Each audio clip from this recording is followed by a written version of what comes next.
আসসালামু আলাইকুম ভিউয়ার্স, আশা করি আপনারা সকলেই ভালো আছেন।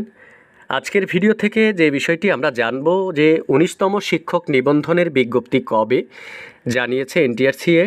তো ভিডিওটি দেখার আগে আপনার কাছে ছোট্ট একটি রিকোয়েস্ট, আপনি যদি আমার চ্যানেলে নতুন হয়ে থাকেন চ্যানেলটি সাবস্ক্রাইব করে বেল আইকনটি বাজিয়ে রাখুন।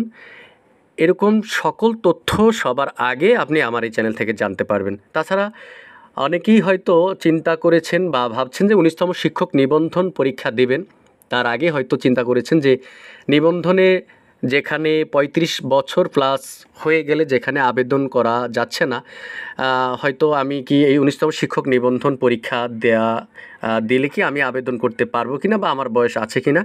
আসলে সব কিছুই আজকের এই ভিডিও থেকে আপনি জানতে পারবেন। তো ভিডিওটি না টেনে ধৈর্য ধরে সম্পূর্ণ ভিডিওটি দেখলে আপনি বিষয়টি ভালোভাবে জানতে পারবেন। তো যদি আমরা দেখি ১৯তম শিক্ষক নিবন্ধন পরীক্ষায় কিছু পরিবর্তনও আসছে।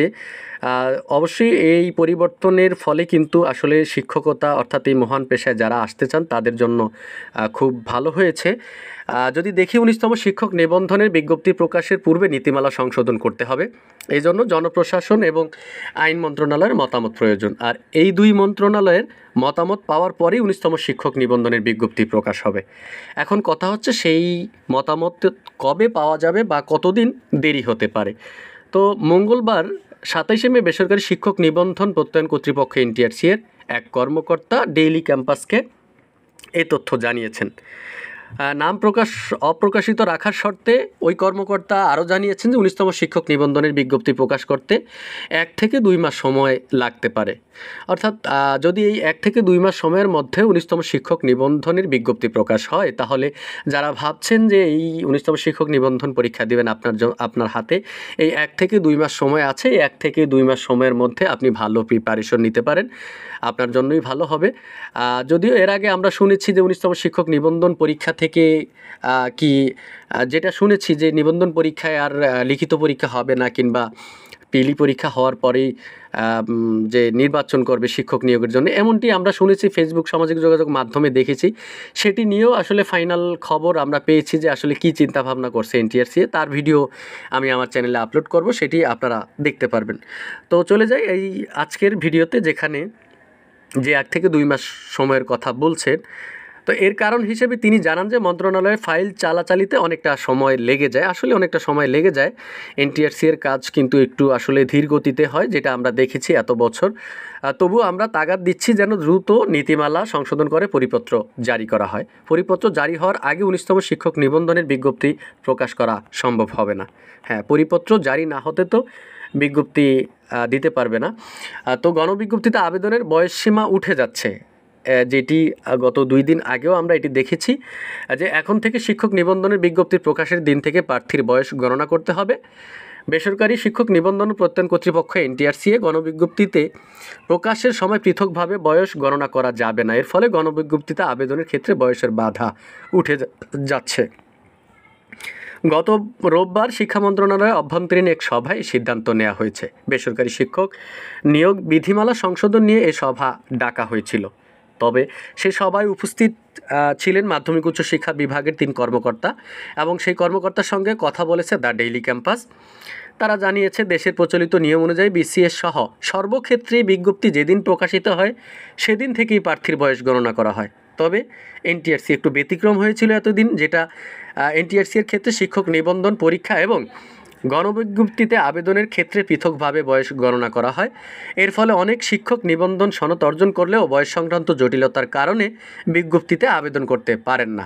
এই নিয়ম পরিবর্তনের বিষয়ে সবাই একমত পোষণ করেছেন। এমনটি যে কথাটি এখানে বলেছে যে আসলে গণবিজ্ঞপ্তিতে অনেকে আবেদন করতে পারেন নাই, সেটি আমরা দেখেছি।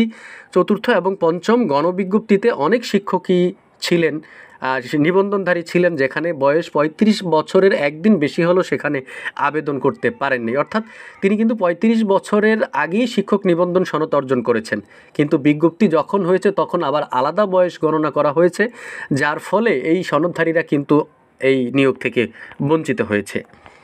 তারা আরও জানান যে এখন থেকে এনটিআরসি এর নিয়োগের ক্ষেত্রে শিক্ষক নিবন্ধনের বিজ্ঞপ্তির প্রকাশের সময় প্রার্থীর বয়স থাকবে, সেটিই হবে মূল বয়স। গণবিজ্ঞপ্তির সময় আলাদা করে আর বয়স গণনা করা হবে না। এই সিস্টেম যদি আগে থাকতো তাহলে কিন্তু অনেক শিক্ষক নিবন্ধন সনদধারীরা কিন্তু আসলে বেকার থাকতেন না। আর এই শিক্ষক অর্থাৎ এই যে এমপিওভুক্ত প্রতিষ্ঠানের শিক্ষক সংকট যে ভুগছে সেটাও কিন্তু আর হতো না। নাম অপ্রকাশিত রাখার শর্তে শিক্ষা মন্ত্রণালয়ের যুগ্ম সচিব পদমর্যাদার এক কর্মকর্তা ডেইলি ক্যাম্পাসকে বলেন, একজন প্রার্থীর নিবন্ধন সনদ অর্জন করতে গিয়ে কয়েক বছর সময় লেগে যায়, যার ফলে গণবিজ্ঞপ্তিতে আবেদনের সময় তার বয়স থাকে না।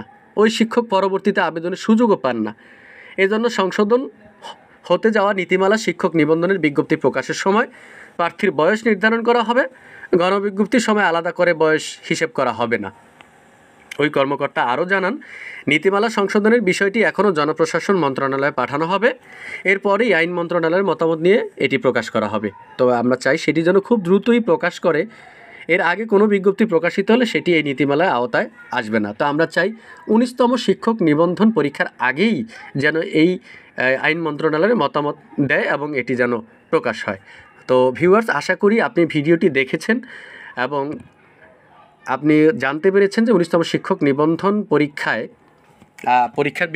শিক্ষক নিবন্ধন পরীক্ষার বিজ্ঞপ্তি কবে প্রকাশ হতে পারে এবং বিজ্ঞপ্তি প্রকাশের আগে যে ভেতরের কাজগুলো হয় আসলে আমরা তো চিন্তা করি কেন দিচ্ছে না বা দেরি হচ্ছে কেন, সেইটা সম্পর্কেও আপনারা জেনেছেন। তো আশা করি আগামী 1 থেকে 2 মাসের মধ্যে যেন 19তম শিক্ষক নিবন্ধনের বিজ্ঞপ্তি প্রকাশ হয়। তো আজকের ভিডিওতে এ পর্যন্তই। এতক্ষণ আমার চ্যানেলে ভিডিও দেখার জন্য আপনাকে অসংখ্য ধন্যবাদ। আল্লাহ হাফেজ।